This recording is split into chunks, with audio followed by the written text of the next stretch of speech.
नमस्कार दोस्तों, आप सभी का बहुत बहुत स्वागत है इंडियन डिफेंस न्यूज के डिफेंस टॉक सीरीज में, जहां पर हम रोज नए नए डिफेंस अपडेट्स के बारे में बात करते हैं। तो चलिए देर न करते हुए आज की वीडियो शुरू करते हैं।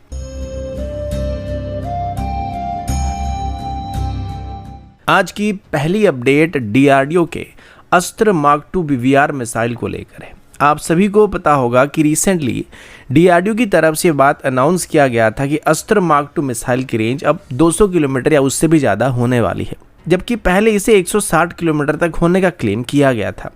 इस क्लेम के बाद अस्त्र मार्क 2 मिसाइल को लेके काफ़ी सारे स्पेकुलेशन सामने आने लगे थे कि आखिर डीआरडीओ की तरफ से ऐसा क्या किया गया कि अस्त्र मार्क 2 की रेंज में अभी 20 से 30% के आसपास रेंज इंप्रूवमेंट देखने को मिलने वाली है। कुछ हद तक इसमें भारत और पाकिस्तान के कॉन्फ्लिक्ट के दौरान रिकवर किए गए PL-15 मिसाइल की टेक्नोलॉजी का भी इस्तेमाल करने का संदेह किया जा रहा था, लेकिन वो बात भी डीआरडीओ की तरफ से खंडन कर दिया गया था, जिस वजह से किस बेस पर डीआरडीओ की तरफ से अभी अस्त्र मार्क 2 की रेंज को इंक्रीज किया गया, यह आज तक सबसे बड़ा सवाल बना हुआ था। लेकिन अभी रिसेंटली सोशल मीडिया और एरोस्पेस फोरम पर कल से एक नई सीरीज ऑफ इमेज वायरल हो रही है,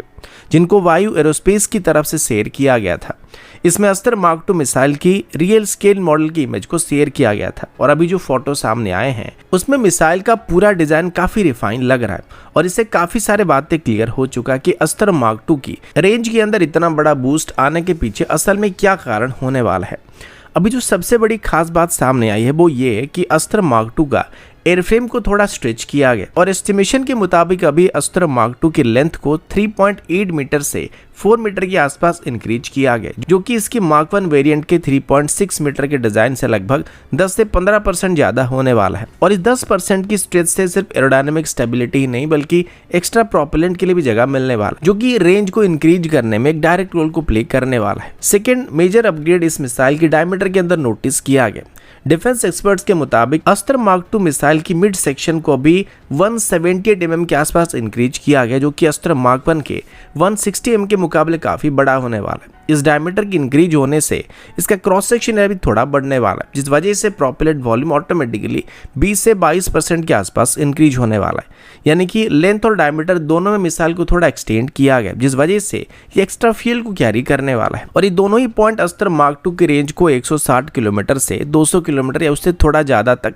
इंक्रीज करने का मेन कारण होने वाले। लेकिन इसके अलावा अभी अस्त्र मार्क 2 में 2 से 3 मेजर अपडेट भी किया गया, जो कि इसकी रेंज एनहांसमेंट में मेजर रोल को प्ले करने वाले हैं। एस्टिमेशन के मुताबिक सिर्फ एक्स्ट्रा फ्यूल की वजह से अस्त्र मार्क 2 का रेंज अभी 20 से 30% के आसपास इंक्रीज होने वाला है। इसके अलावा भी अस्त्र मार्क 2 में इस्तेमाल होने वाली नई dual pulse motor, loft trajectory method और बेहतर प्रोपेलेंट 3 और फैक्टर होने वाले, जो कि इसकी रेंज को बेहतर करने का मेन रोल प्ले करने वाले। और कुल मिलाकर ये सभी अभी अस्त्र मार्क 2 की रेंज को 50 से 60% के आसपास इंक्रीज करने वाले। यानी कि अस्त्र मार्क 2 का रेंज अभी 240 किलोमीटर से 250 किलोमीटर तक होने का क्लेम किया जा रहा है, जो कि प्रीवियस 160 किलोमीटर के क्लेम के मुकाबले 80 to 90 किलोमीटर ज़्यादा होने वाला है।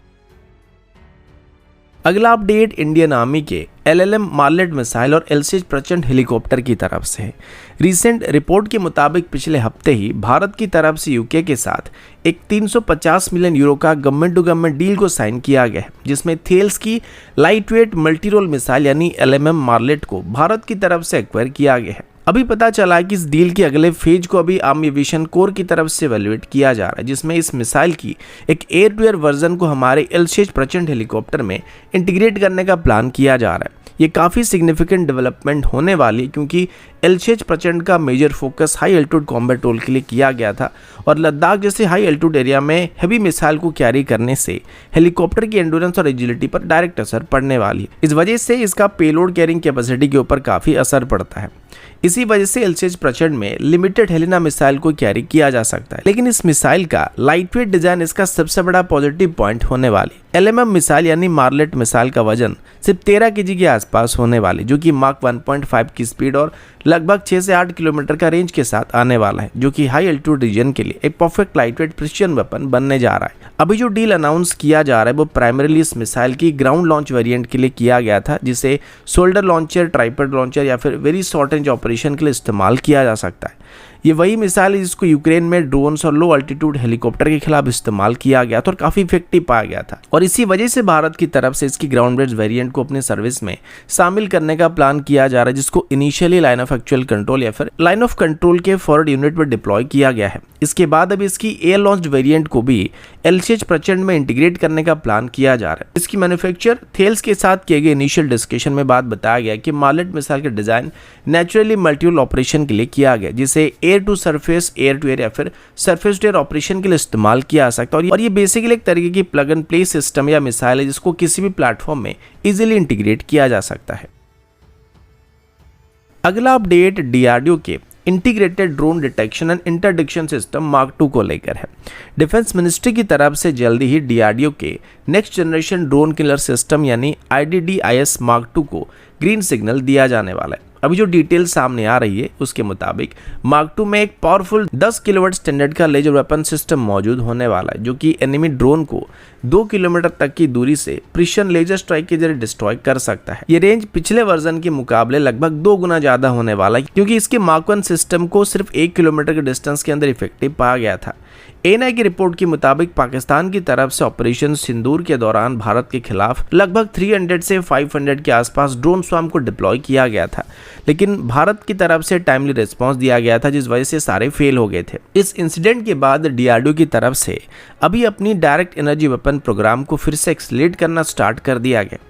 अभी जो मार्क 2 वर्जन अप्रूव किया जा रहा है वो एक तरह से स्टेपिंग स्टोन माना जा रहा है, क्योंकि DRDO की तरफ से अभी इससे भी ज़्यादा powerful direct energy weapon system को डेवलप किया जा चुका है। और अभी DRDO की तरफ से रिसेंटली 30 किलोवाट स्टैंडर्ड के एक लेजर सिस्टम को भी टेस्ट किया गया था, जो 5 किलोमीटर तक के टारगेट को आराम से डिस्ट्रॉय कर सकता है। और ये system fixed wing aircraft, lautering munition या फिर ड्रोन स्वार्म सभी को डिस्ट्रॉय करने में सक्षम होने वाला है।